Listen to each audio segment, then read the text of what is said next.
the best academy. Hi everyone, welcome to Harish academy. ఈరోజు current అఫైర్స్లో భాగంగా each and every టాపిక్ను మనము డీటెయిల్గా డిస్కస్ చేసుకుందాం. ఇవాళ మన ఫస్ట్ టాపిక్ ఎకో టూరిజంకి సంబంధించి. జనరల్గా మనము నేషనల్ పార్క్స్ లేదంటే వైల్డ్ లైఫ్ శాంక్చురీస్ సందర్శించినప్పుడు అక్కడ వన్యప్రాణుల సఫారీ నిర్వహిస్తూ ఉంటాం. వాటిని చూడడానికి ఎక్కువగా ఇష్టపడతా ఉంటాము, అమిత ఆసక్తి చూపిస్తూ ఉంటాం. అలానే ఇటీవల ప్రైమ్ మినిస్టర్ నరేంద్ర మోడీ గారు వంతారా జంతు సంరక్షణ కేంద్రాన్ని సందర్శించినప్పుడు కూడా అక్కడ వన్యప్రాణుల సఫారీని నిర్వహించారు. సో ఈ ఎకో టూరిజంని అభివృద్ధి చేయడానికి జనరల్గా ఈ ఎకో టూరిజంని మనము పగలుపూట్ల డే టైంలోనే మనం వెళ్ళి వాటిని సందర్శిస్తూ ఉంటాము. అయితే ఫర్ ద ఫస్ట్ టైం దేశంలో రాత్రిపూట్ల కూడా ఈ అడ్వెంచర్ టూరిజంని ప్రోత్సహించాలి, నైట్ టైమ్స్ కూడా ఈ వన్యప్రాణుల్ని మనం చూడాలి అని చెప్పేసి ఆ ఉద్దేశంతో భారతదేశంలో తొలిసారిగా ఉత్తరప్రదేశ్ ప్రభుత్వము ఫర్ ద ఫస్ట్ టైం ఒక నైట్ సఫారీని ఏర్పాటు చేయబోతా ఉంది. రాత్రిపూట్ల వీక్షించడానికి వీలుగా ఒక నైట్ సఫారీని ఏర్పాటు చేయబోతా ఉంది. దీనిని లక్నోలో ఏర్పాటు చేయబోతా ఉంది. ఉత్తరప్రదేశ్ ప్రభుత్వము లక్నోలో ఏర్పాటు చేయబోతా ఉంది. లక్నోకి సమీపంలో కుక్రైల్ రక్షిత ప్రాంతం అనేసి ఒకటి ఉంది. కుక్రైల్ రిజర్వ్డ్ ఫారెస్ట్ ఏరియా అని చెప్పేసి, కుక్రైల్ రక్షిత ప్రాంతం అని చెప్పేసి ఒక అటవీ ప్రాంతం ఉందన్నమాట. అక్కడ దీన్ని ఏర్పాటు చేయబోతా ఉన్నారు. ఇక ఇప్పటి నుంచి మనము వీటిని ఇలా చూపించినట్టుగా ఇలా రాత్రిపూట్ల వెళ్ళేసి మనము ఈ జంతువుల్ని కూడా చూడవచ్చు. దీని ద్వారా ఎకో టూరిజం డెవలప్ అవుతుంది, రాష్ట్రాలకు ఆదాయం కూడా పెరుగుతుందన్నమాట. మరి దీనిని ఏదాని స్ఫూర్తితో లాంచ్ చేశారు అంటే సింగపూర్లోని night safari, Singapore night safari అని దాని స్ఫూర్తితో, సింగపూర్లో ఒక నైట్ సఫారీ ఉంది. ఆ సింగపూర్ నైట్ సఫారీ స్ఫూర్తితో దీనిని ఉత్తరప్రదేశ్ ప్రభుత్వం ఏర్పాటు చేయబోతా ఉంది. దీన్ని 2 దశల్లో ఏర్పాటు చేయబోతా ఉంది. 1500 కోట్ల పెట్టుబడితో ఏర్పాటు చేయబోతా ఉంది 2 దశల్లో. సో ఇక్కడ మనము ఫోకస్ చేయాల్సింది ఈ నైట్ సఫారీని ఎవరు ఏర్పాటు చేయబోతా ఉన్నారో తెలుసుకోవాలి. అలానే ఈ కుక్రైల్ రక్షిత ప్రాంతం, కుక్రైల్ ఫారెస్ట్ ఏరియా అనేది ఉత్తరప్రదేశ్లో ఉందని చెప్పేసి మనము గుర్తుపెట్టుకోవాలి. ఎందుకంటే ఇటీవల మనం చూస్తూ ఉన్నాం, ఇటీవల వార్తల్లో ఎక్కువగా సజ్జన్గర్ వైల్డ్ లైఫ్ శాంక్చురీ రాజస్థాన్ అని, అలానే అమృత్ బయోడైవర్సిటీ పార్క్ని ఢిల్లీ ప్రభుత్వం లాంచ్ చేసిందని చెప్పేసి అటువంటివి డైరెక్ట్గా అడుగుతాడు, ఈ ప్రాంతము ఈ వైల్డ్ లైఫ్ శాంక్చురీ ఎక్కడ ఏ రాష్ట్రంలో ఉందని చెప్పేసి. సో ఇది కుక్రైల్ ఉత్తరప్రదేశ్ అని గుర్తుపెట్టుకుంటే సరిపోతుంది. అలానే ఇప్పుడు మనము దీనికి ఇంకొక 2 టాపిక్స్ను కూడా మనము లింక్ చేయబోతా ఉన్నాం. ఇది భారతదేశంలోని తొలి నైట్ సఫారీ ఉత్తరప్రదేశ్లో అయితే, భారతదేశంలో తొలి వైట్ టైగర్ బ్రీడింగ్ సెంటర్ని ఎక్కడ ఏర్పాటు చేశారు? భారతదేశంలోనే తొలి తెల్ల పులుల బ్రీడింగ్ సెంటర్ని మధ్యప్రదేశ్లోని రేవా జిల్లాలో ఏర్పాటు చేశారు. మధ్యప్రదేశ్లోని రేవా జిల్లాలో దానికి సమీపాన ఉన్న ముకుందర్పూర్ అనే ఒక వైట్ టైగర్ సఫారీలో ఏర్పాటు చేశారు. అలానే ప్రపంచంలోనే మొట్టమొదటి మెలనిస్టిక్ బ్లాక్ టైగర్ సఫారీని ఒడిశాలోని సిమ్లీపాల్లో ఏర్పాటు చేయబోతా ఉన్నారు. ఇది 2025 ఫిబ్రవరి నెలలో కరెంట్ అఫైర్స్లో మనం చూసాం. ప్రపంచంలోనే మొట్టమొదటి మెలనిస్టిక్ టైగర్ సఫారీ అనగా నల్ల పులుల టైగర్ సఫారీని సిమ్లీపాల్ టైగర్ రిజర్వ్ ఒడిశాలో ఏర్పాటు చేయబోతా ఉన్నారనే విషయం మనం గుర్తుపెట్టుకోవాలి. సో ఇక్కడ ఓవరాల్గా మనము 3 పాయింట్లు గుర్తుంచుకోవాల్సిన అవసరం ఉంది. నెక్స్ట్ వన్, మ్యారిటైమ్ సెక్యూరిటీకి సంబంధించి జనరల్గా భారతదేశము వివిధ దేశాలతో నేవల్ ఆపరేషన్స్ నిర్వహిస్తూ ఉంటుంది, నౌకాదళ విన్యాసాలు నిర్వహిస్తూ ఉంటుంది. అటువంటి విన్యాసాల్లో భాగంగానే భారతదేశం ముఖ్యంగా ఇండియన్ ఓషియన్ రీజియన్ సమీపంలో ఉన్న దేశాలతో నేవల్ ఎక్సర్సైజెస్ని మొదలు పెడతా ఉందన్నమాట. ఇండియన్ ఓషియన్ రీజియన్ అనగా హిందూ మహాసముద్ర ప్రాంత పరిధిలో ఉన్న దేశాలు, ఉదాహరణకు ఆఫ్రికా దేశాలైన Mauritius, Seychelles, Tanzania, South Africa, Eritrea, Mozambique ఇటువంటి దేశాలు ఉంటాయన్నమాట. అటువంటి దేశాలన్నిటితో కలిపి నౌకాదళ విన్యాసాల్లో భాగంగా 2 ప్రోగ్రాములు లాంచ్ చేయబోతా ఉంది ఏప్రిల్ నెలలో. ఒకటి వచ్చేసి IOS సాగర్ అనే program, Indian ocean ship Sagar అనే ప్రోగ్రామ్ని ఆఫ్రికన్ కంట్రీస్ మరియు శ్రీలంక, మాల్దీవ్స్ లాంటి కంట్రీలతో కలిపి ఇది నిర్వహించబోతా ఉంది. ఇందులో భాగంగా ఈ IOS ఇండియన్ ఓషన్ షిప్ సాగర్లో భాగంగా INS సునైనా అనే ఒక నేవల్ షిప్ని ఇండియన్ ఓషియన్ రీజియన్కి పంపించబోతా ఉన్నారు. ఆ ప్రాంతానికి ఐఎన్ఎస్ సునైనాని పంపించబోతా ఉన్నారు. ఇక్కడ గుర్తుపెట్టుకోవాల్సింది, ఫోకస్ చేయాల్సింది ఐఓఎస్ సాగర్ అనేది ఏ దేశాలతో నిర్వహించబోతా ఉన్న ఎక్సర్సైజు, ఇందులో భాగంగా పంపించబోతా ఉన్న నావెల్ షిప్. అలానే ఇంకొక ప్రోగ్రామ్ను కూడా ఏప్రిల్లో నిర్వహించబోతా ఉంది ఆఫ్రికన్ దేశాలతో నౌకాదళ విన్యాసాల కోసం. దాని ఎక్సర్సైజ్ పేరే Africa India Key Maritime Engagement అనమాట. Africa India Key Maritime Engagement, దీనినే ఐక్యం అంటారు. ఐక్యం, Africa India Key Maritime Engagement. ఐక్యం అంటే సాంస్క్రిట్లో యూనిటీ అనే అర్థము, ఐకమత్యము అనే అర్థం అనమాట. సో ఈ ఐక్యం ప్రోగ్రాంలో భాగంగా భారతదేశము 10 ఆఫ్రికా దేశ కంట్రీలతో ఈ ఎక్సర్సైజ్ని నిర్వహించబోతా ఉంది.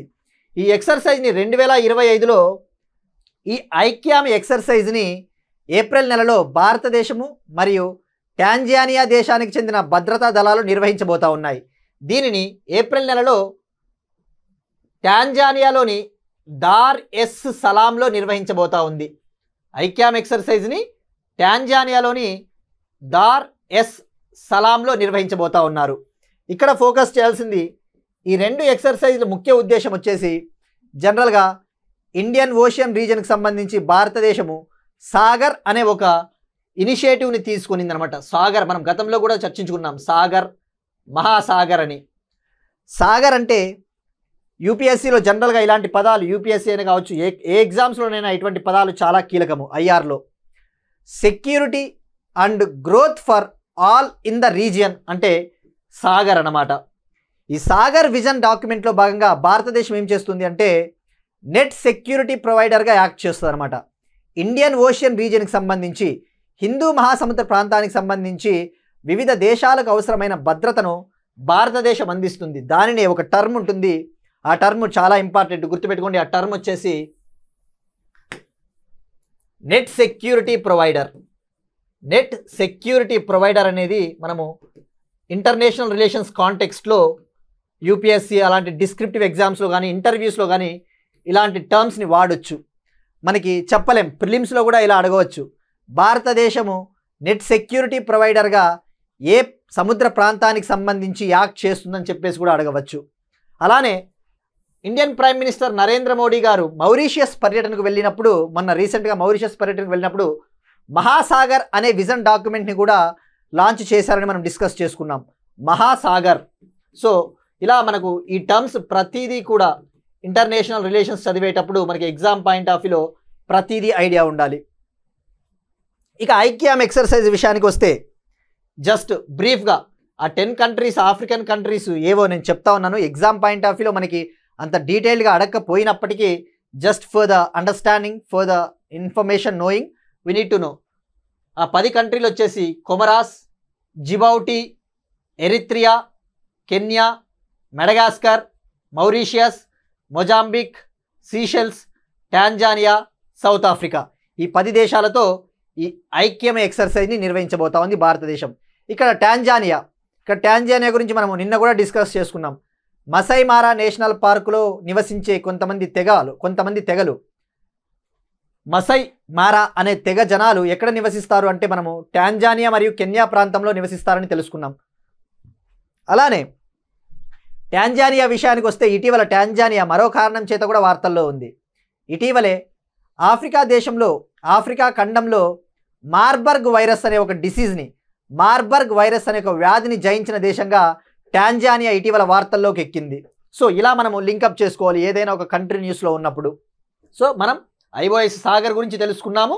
Africa India key maritime engagement, Africa ప్రాంతానికి సంబంధించిన దేశాలతో అని గుర్తుపెట్టుకుంటే సరిపోతుంది. నెక్స్ట్ వన్, స్పోర్ట్స్కి సంబంధించి ఒక స్పోర్ట్స్ ప్లేయరు రిటైర్మెంట్ ప్రకటించాడు. ఆయన వచ్చేసి తెలంగాణకు చెందిన బ్యాడ్మింటన్ క్రీడాకారుడు సుమిత్ రెడ్డి. ఇక్కడ జస్ట్ ఫోకస్ చేయాల్సింది ఇటీవల రిటైర్మెంట్ ప్రకటించిన సుమిత్ రెడ్డి ఏ క్రీడకు చెందినవాడు అంటే బ్యాడ్మింటను, తెలంగాణ రాష్ట్రానికి చెందినవాడు. ఈయన రియో ఒలింపిక్స్లో భారతదేశానికి ప్రాతినిధ్యం వహించాడు. అలానే 2022 కామన్వెల్త్ గేమ్స్ మిక్స్డ్ టీమ్ ఈవెంట్లో రజతం నెగ్గిన భారత జట్టులో ఈయన సభ్యుడు. అలానే 2014-18 ఆసియా క్రీడల్లో టీమిండియా తరఫున భారత్కు ప్రాతినిధ్యం వహించాడు. సో ఇక్కడ ఫోకస్ చేయాల్సింది జస్ట్ అతను బసి సుమిత్ రెడ్డి అనే అతను తెలంగాణ ప్లేయరు, భారత డబుల్స్ బ్యాడ్మింటన్ ప్లేయర్ అని గుర్తుపెట్టుకుంటే సరిపోతుంది. నెక్స్ట్ వన్, ఆత్మహత్యలకు సంబంధించి సుప్రీంకోర్టు ఒక కమిషన్ ఏర్పాటు చేయాలని చెప్పేసి నిర్ణయించింది. సుప్రీంకోర్టు ఏమని వ్యాఖ్యానించిందంటే, దేశంలో రైతుల ఆత్మహత్యలతో పోల్చుకుంటే ఇటీవల విద్యార్థుల ఆత్మహత్యలు ఎక్కువైపోతా ఉన్నాయని చెప్పేసి ఆందోళన వ్యక్తపరిచింది. ఆ ఆందోళనలో భాగంగా ఒక కమిషన్ ఏర్పాటు చేసింది. ఆ కమిషన్ ద్వారా విద్యార్థుల ఆత్మహత్యలను నివారించడానికి పరిష్కారాలు కనుగొమని చెప్పేసి ఆదేశించింది. ఈ కమిషను ఏర్పాటు కావడానికి ముఖ్య ఉద్దేశము 2023లో ఐఐటి ఢిల్లీలో 2 విద్యార్థులు మరణించారు సూసైడ్ చేసుకొని. అందుకు ఒక కేసు వేయడం చేత సుప్రీంకోర్టు ఈ యాక్షన్ తీసుకునింది. సో ఇక్కడ ఫోకస్ చేయాల్సింది ఎన్సీఆర్బీ రిపోర్ట్ ప్రకారం, ఇటీవల నేషనల్ క్రైమ్స్ రిపోర్ట్ బ్యూరో ప్రకారము 2021లో సుమారుగా 13,000 మంది స్టూడెంట్స్ సూసైడ్స్ చేసుకొని చనిపోయారంట. వేరియస్ రీజన్స్ వల్ల సూసైడ్స్, ఎగ్జామ్స్ ప్రెజర్ కావచ్చు, మానసిక ఒత్తిడి కావచ్చు, వివిధ కారణాల వల్ల సూసైడ్లు పెరిగిపోతూ ఉన్నాయి. ఇక్కడ గుర్తుపెట్టుకోవాల్సింది, ఆ కమిషను ఆ నేషనల్ టాస్క్ ఫోర్స్ని ఏర్పాటు చేశారు, జాతీయ టాస్క్ ఫోర్స్ని. ఆ జాతీయ టాస్క్ ఫోర్స్ చైర్మన్గా సుప్రీంకోర్టు మాజీ judge justice S Ravindra Bhat గారు చైర్మన్గా ఈ నేషనల్ టాస్క్ ఫోర్స్ని ఏర్పాటు చేయడం జరిగింది. ఇప్పుడు క్వశ్చన్ చూద్దాం. మనము గతంలో డిస్కస్ చేసుకున్న టాపిక్స్, నిన్న మనం 3D ప్రింటింగ్ గురించి తెలుసుకున్నాము. దాని మీద ఒక క్వశ్చన్, ప్రపంచంలోనే మొట్టమొదటి 3D ప్రింటెడ్ రాకెట్ ఇంజన్ను ఏ ఐఐటి ఇంక్యుబేటర్ సంస్థ అభివృద్ధి చేసింది? మనం నిన్న 3D ప్రింటింగ్ గురించి డిస్కస్ చేసుకున్నప్పుడు ఇది తెలుసుకున్నాం. అలానే నెట్ జారిమ్ ల్యాండ్ కారిడార్ ఎక్కడ ఉంది మరియు అది ఏ భూభాగాలను వేరు చేస్తుందని చెప్పేసి మనము అది ఆ నెట్ జారిమ్ ల్యాండ్ కారిడార్ గురించి మనం ఇటీవల తెలుసుకున్నాం ఇంటర్నేషనల్ రిలేషన్స్ కాంటెక్స్ట్లో. సో ఈ 2 క్వశ్చన్లకి కామెంట్ సెక్షన్లో ఆన్సర్ చేయండి. అలానే నిన్నటి క్వశ్చన్కి మనం ఆన్సర్ తెలుసుకుందాం. నిన్న అడిగిన క్వశ్చన్ మనము డిఆర్డిఓ ఏ ఐఐటితో కలిసి ABHED light weight bullet proof జాకెట్లను ఆర్మీ కోసం తయారు చేసిందని చెప్పేసి మనం క్వశ్చన్ అడిగాం. దానికి ఆన్సర్ వచ్చేసి ఐఐటి ఢిల్లీ సహకారంతో అభివృద్ధి చేసింది. నెక్స్ట్ వన్, ఆంధ్రప్రదేశ్ ప్రభుత్వము స్టార్టప్స్ను ప్రోత్సహించడానికి AP innovation and startup policy 4.0 పేరిట 2024 నుంచి 2029 వరకు డ్యూరేషన్ ఉండే ఒక పాలసీని తీసుకొని వచ్చింది. ఈ పాలసీ ముఖ్య ఉద్దేశం ఏంటి అంటే, రాబోయే 5 ఏళ్లలో 20,000 స్టార్టప్లను ఆంధ్రప్రదేశ్లో ఏర్పాటు చేయాలి. రాబోయే 5 ఏళ్లలో 20,000 స్టార్టప్లను ఆంధ్రప్రదేశ్లో ఏర్పాటు చేయాలి. రెండవ లక్ష్యం వచ్చేసి కనీసం 1,00,000 మందికి ఉద్యోగ కల్పన కలిగించాలి ఈ స్టార్టప్ సెక్టార్లో. అలానే for example centres of excellence ఉంటాయి. Deep technology, blockchain, artificial intelligence లాంటి టెక్నాలజీస్లో సెంటర్స్ ఆఫ్ ఎక్సలెన్స్ అని చెప్పేసి ఏర్పాటు చేస్తారు. అటువంటి సెంటర్స్ ఆఫ్ ఎక్సలెన్సెస్ని సుమారుగా 10 ఏర్పాటు చేయాలి. సుమారుగా 10 సెంటర్స్ ఆఫ్ ఎక్సలెన్స్ని ఏర్పాటు చేయాలి. అలానే ఈ పాలసీ ద్వారా ఆంధ్రప్రదేశ్ రాష్ట్రంలో స్టార్టప్ రంగానికి సంబంధించి 10 యూనికార్న్ కంపెనీలను, అలానే 20 సోనికార్న్ కంపెనీలను ఏర్పాటు చేయాలని చెప్పేసి ఈ పాలసీ టార్గెట్గా పెట్టుకుంది. 10 యూనికార్న్ కంపెనీలను, అలానే 20 సోనికార్న్ కంపెనీలను ఏర్పాటు చేయాలని చెప్పేసి ప్రభుత్వము లక్ష్యంగా పెట్టుకుంది. ఇక్కడ యూనికార్న్ ఈ పదాలు నేను మరీ ఎందుకు స్ట్రెస్ చేస్తున్నాను అంటే, డైరెక్ట్గా అడుగుతాడు, యూనికార్న్ అనేది ఎంత వాల్యూ ఉంటే ఆ కంపెనీని యూనికార్న్గా పరిగణిస్తారని చెప్పేసి ఎకానమీలో కావచ్చు, లేదంటే కరెంట్ అఫైర్స్లో అడుగుతారు. యూనికార్న్ మనం గతంలో కూడా చెప్పుకున్నాం. యూనికార్న్ కంపెనీగా అది క్వాలిఫై అవ్వాలి అంటే దాని విలువ 1 బిలియన్, దాని విలువ 1 బిలియన్ లేదా అంతకంటే ఎక్కువ ఉంటే అది యూనికార్న్ అవుతుంది. మరి సోనికార్న్ అంటే సూన్ టు బికమ్ యూనికార్న్ అంటే త్వరలోనే యూనికార్న్ కంపెనీగా ఇది ఆవిర్భవించబోతా ఉందని అర్థం అన్నమాట. ఇది ఆ ట్రాక్లో ఉంది యూనికార్న్గా అవతరించడానికి. సో ఇక్కడ ఫోకస్ చేయాల్సింది యూనికార్న్. మనం గతంలో కూడా డిస్కస్ చేసుకున్నాం. స్పేస్ సెక్టార్కి సంబంధించి మనం భవిష్యత్తులో త్వరలోనే ఒక యూనికార్న్ కంపెనీ కూడా చూడబోతా ఉన్నాము.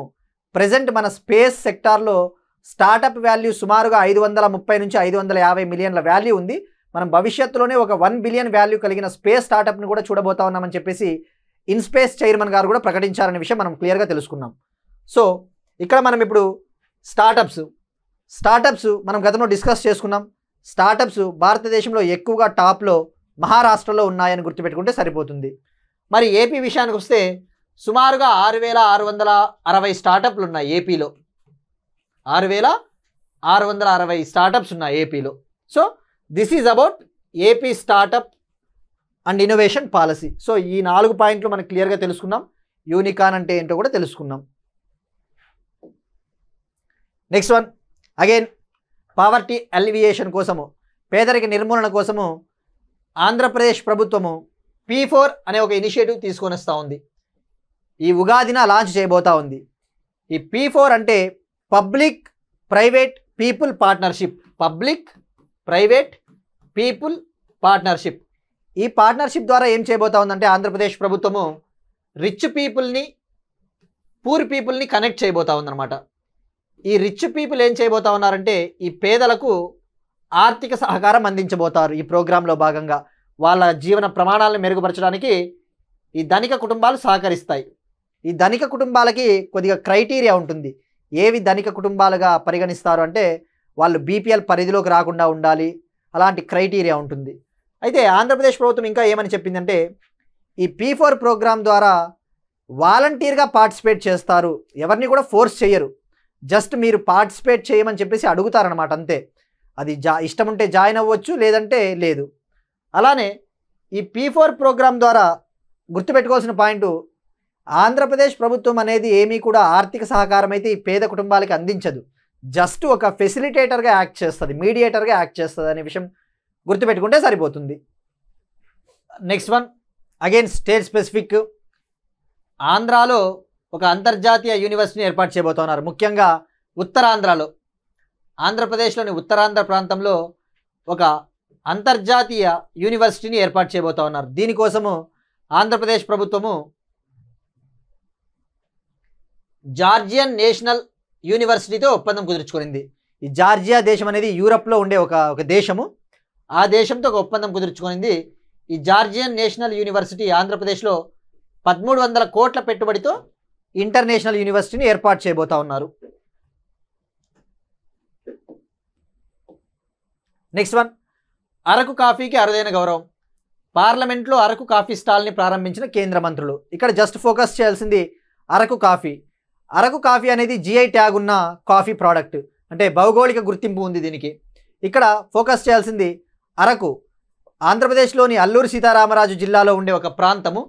ఇక్కడ అరకు కాఫీకి GI ట్యాగ్ ఉంది. అయితే ఇక్కడ మనం తెలుసుకోవాల్సింది Araku coffee A type of variety. జనరల్గా కాఫీలో 2 టైప్స్ ఆఫ్ వెరైటీస్ ఉంటాయి, అరబికా, రోబస్టా అనేసి. Arabica, robusta. ఈ అరకు కాఫీ అనేది అరబికాకు చెందిన వెరైటీ. ఈ అరబికా కాఫీ వెరైటీ అనేది రోబస్టాతో పోల్చుకుంటే చాలా సుపీరియర్ అనమాట. చాలా క్వాలిటీలో ఎక్కువ క్వాలిటీ ఉన్నది అరబికా కాఫీ వెరైటీ అని చెప్పేసి గుర్తుపెట్టుకుంటే సరిపోతుంది. అలానే ఇటీవల ఆంధ్రప్రదేశ్ ప్రభుత్వము ఉమెన్ ఎంపవర్మెంట్లో భాగంగా 100 అరకు కాఫీ స్టాల్స్ని ఏర్పాటు చేయబోతా ఉన్నారు రాష్ట్ర వ్యాప్తంగా తొలి దశలో ఉమెన్ ఎంపవర్మెంట్ కోసం. నెక్స్ట్ వన్ రిషికొండ బీచ్ మళ్ళీ వార్తల్లో ఉంది. వైజాగ్లోని రిషికొండ బీచ్కు బ్లూ ఫ్లాగ్ హోదాను తిరిగి ఇవ్వడం జరిగింది. మనం గతంలో తెలుసుకున్నాం, తాత్కాలికంగా ఆంధ్రప్రదేశ్లోని వైజాగ్ రిషికొండ బీచ్కు ఈ బ్లూ ఫ్లాగ్ సర్టిఫికేషన్ని రద్దు చేశారు, పరిశుభ్రత సరిగా లేని కారణంగా అని చెప్పేసి. మళ్ళీ ఇప్పుడు తిరిగి పునరుద్ధరించారు, అక్కడ పరిశుభ్రత మెరుగైందన్న కారణంతో. ఇక్కడ ఫోకస్ చేయాల్సింది బ్లూ ఫ్లాగ్. ఈ బ్లూ ఫ్లాగ్ సర్టిఫికేషన్ అనేది పరిశుభ్రత కలిగిన బీచెస్కి ఇవ్వడం జరుగుతుంది. దీన్ని డెన్మార్క్కు చెందిన foundation for the environmental education అనే ఒక NGO ఇస్తుందన్నమాట ఈ బ్లూ ఫ్లాగ్ సర్టిఫికేషన్ని. అయితే ఈ బ్లూ ఫ్లాగ్ సర్టిఫికేషన్ని ఇవ్వాలి అంటే ఒక ఇంటర్నేషనల్ జ్యూరీ ఉంటుందన్నమాట, ఒక కమిటీ, అంతర్జాతీయ కమిటీ. ఆ కమిటీలోని మెంబర్లు సెలెక్ట్ చేసి ఆ బ్లూ ఫ్లాగ్ హోదాని ఇవ్వడం జరుగుతుంది. ఎవరిస్తారు అంటే అంతర్జాతీయ జ్యూరీ మెంబర్లు ఎవరు ఉంటారు అంటే UNEPకి చెందిన మెంబర్లు ఉంటారు. అలానే International Union for the Conservation of Nature IUCNకి చెందిన మెంబర్స్ ఉంటారు. అలానే యుఎన్ వరల్డ్ టూరిజం ఆర్గనైజేషన్కు చెందిన మెంబర్సు ఈ జ్యూరీలో ఉంటారు. అలానే డెన్మార్క్కు చెందిన ఈ foundation for the environmental education అనే ఎన్జిఓకి సంబంధించిన మెంబర్స్ అందరూ కూడా ఈ జ్యూరీలో భాగంగా ఉంటారు. సో ఇక్కడ బ్లూ ఫ్లాగ్ బీచ్, భారతదేశంలో ఓవరాల్గా 13 బ్లూ ఫ్లాగ్ బీచెస్ ఉన్నాయి.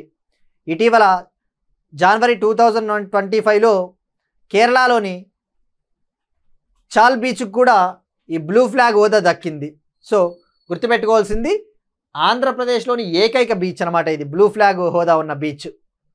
ఇది తొలిసారిగా 1985లో ఫ్రాన్స్లో ఈ ప్రోగ్రాం మొదలైంది. ఈ బ్లూ ఫ్లాగ్ సర్టిఫికేషన్ ప్రోగ్రాము 1985లో ఫ్రాన్స్లో మొదలైంది ఈ ప్రోగ్రాం. నెక్స్ట్ వన్ స్పోర్ట్స్కి సంబంధించి ఇటీవల యూకేలో జరిగిన కబడ్డీ వరల్డ్ కప్ 2025 టైటిల్ని ఇండియా గెలుచుకుంది. బోత్ మహిళలకు సంబంధించిన కబడ్డీ వరల్డ్ కప్ టైటిల్ని అలానే పురుషులకు సంబంధించిన కబడ్డీ వరల్డ్ కప్ టైటిల్ని రెండింటిని భారతదేశమే గెలుచుకునింది. తొలిసారిగా కబడ్డీ వరల్డ్ కప్ ఆసియా ఖండం వెలుపల జరిగింది. యూకేలో ఆసియా ఖండం బయట తొలిసారిగా జరిగింది. ఈ టైటిల్ని both males and females India గెలుచుకునిందని చెప్పేసి గుర్తుపెట్టుకుంటే సరిపోతుంది. భారతదేశం already defending champion kabaddi world cup సంబంధించి, మళ్ళీ ఇప్పుడు ఆ టైటిల్ని నిలబెట్టుకునింది. నెక్స్ట్ వన్ వోల్కనస్ వార్తల్లో నిలుస్తూనే ఉన్నాయి. అలాంటిదే ఇటీవల ఇండోనేషియాలోని మౌంట్ లెవటోబి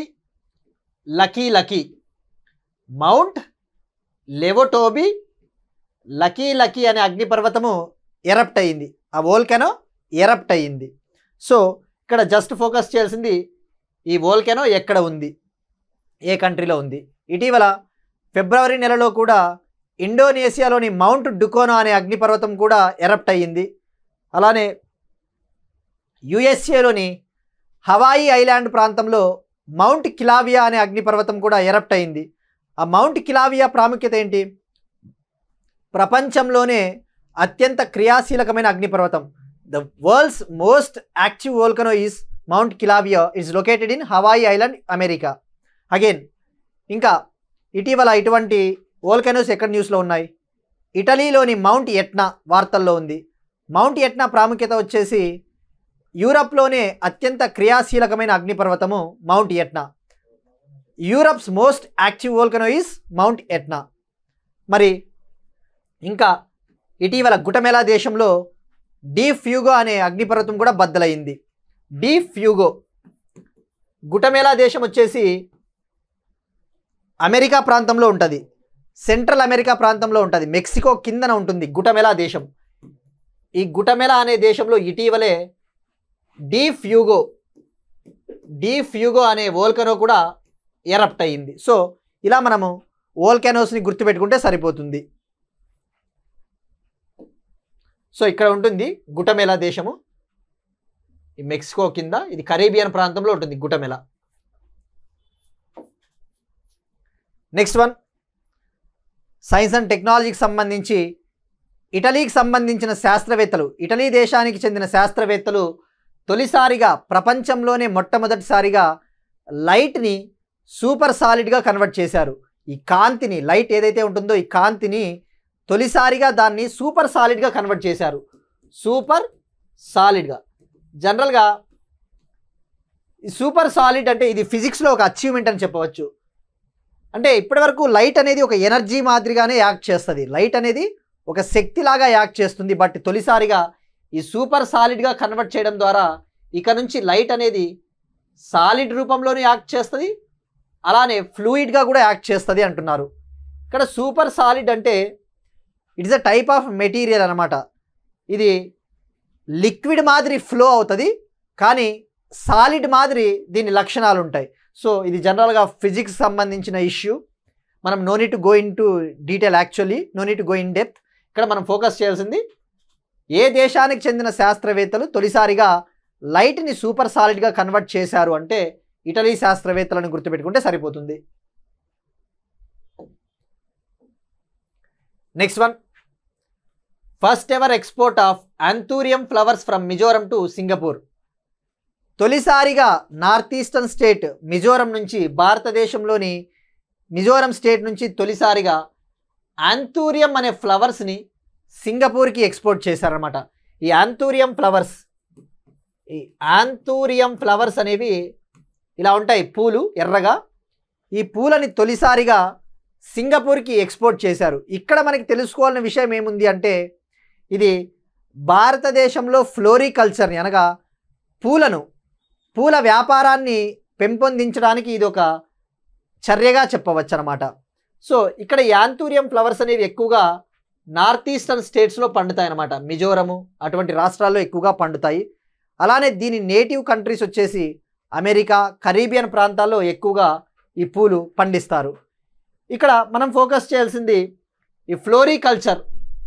భారతదేశంలో ఏ రాష్ట్రం నుంచి ఎక్కువగా పూల ఎగుమతులు జరుగుతాయి అంటే తమిళనాడు అని గుర్తుపెట్టుకుంటే సరిపోతుంది.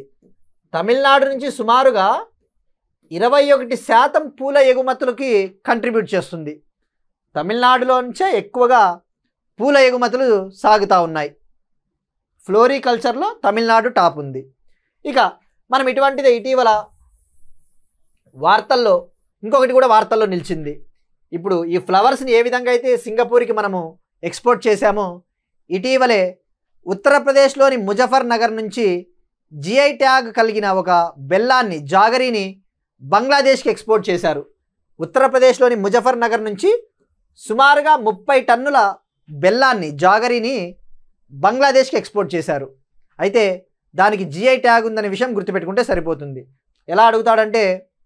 ఎగ్జామ్లో ఎలా అడుగుతాడంటే ఇటీవల ఏ ప్రాంతం నుంచి ఈ దేశానికి పూలను ఎగుమతి చేశారు, లేదంటే ఇటీవల ఏ ప్రాంతం నుంచి జిఐ ట్యాగ్ కలిగిన బెల్లాన్ని ఈ ప్రాంతానికి ఎగుమతి చేశారని చెప్పేసి అడుగుతారు. సో ఇక్కడ ఫోకస్ చేయాల్సింది ఈ యాంథూరియం ఫ్లవర్స్ అయితే మిజోరం నుంచి సింగపూర్కి ఎక్స్పోర్ట్ చేశారు. మరి ఎక్స్పోర్ట్ చేసిన సంస్థ ఏది అంటే అపెడా. అపెడా అంటే ఇది ఒక స్టాచ్యుటరీ బాడీ, ఒక చట్టబద్ధమైన సంస్థ. భారతదేశంలో అగ్రికల్చరల్ ఉత్పత్తులని ఎక్స్పోర్ట్ చేయడానికి ఉద్దేశించబడిన సంస్థ ఇది. Agricultural Products and Processed Foods Export Development Authority. ఇది 1985లో ఏర్పాటైంది స్టాచ్యుటరీ బాడీ. ఇది మినిస్ట్రీ ఆఫ్ కామర్స్ కింద ఉండే ఒక చట్టబద్ధమైన సంస్థగా చెప్పుకోవచ్చు. So this is about export of anthurium flowers to Singapore from Mizoram. That's it. These are today's current affairs. మనం ఒకసారి క్విక్గా రీక్యాప్ చూద్దాం. India's first night safari in Lucknow. Naval కొలాబరేషన్లో భాగంగా ఆఫ్రికన్ దేశాలతో భారత్ నిర్వహించబోతా ఉన్న ఇండియన్ ఓషియన్ షిప్ సాగర్ మరియు Africa India key maritime engagement. Badminton క్రీడాకారుడు సుమిత్ రెడ్డి రిటైర్మెంట్. విద్యార్థుల ఆత్మహత్యలపై నేషనల్ టాస్క్ ఫోర్స్ను ఏర్పాటు చేసిన సుప్రీంకోర్టు. ఆంధ్రప్రదేశ్ ప్రభుత్వం లాంచ్ చేసిన innovation and startup policy 2024-29. Andhra Pradesh ప్రభుత్వం ఈ ఉగాదికి లాంచ్ చేయబోతా ఉన్న P4 ప్రోగ్రామ్. ఉత్తరాంధ్రలో అంతర్జాతీయ యూనివర్సిటీ. అరకు కాఫీకి అరుదైన గౌరవం. ఋషికొండ బీచ్కు తిరిగి దక్కిన బ్లూ ఫ్లాగ్ హోదా. కబడ్డీ వరల్డ్ కప్ 2025 టైటిల్ని గెలుపొందిన Indian men's and women's team. ఇండోనేషియాలో ఎరప్ట్ అయిన volcano Lewotobi Laki. Scientist transform light into a super solid for the first time. తొలిసారిగా మిజోరం నుంచి సింగపూర్కి ఎక్స్పోర్ట్ అయిన anthurium flowers. That's it. These are today's current affairs. ఈ video కనుక మీకు నచ్చినట్టయితే లైక్ చేయండి, కామెంట్ చేయండి, షేర్ చేయండి. And we'll meet you again tomorrow, and thank you everyone.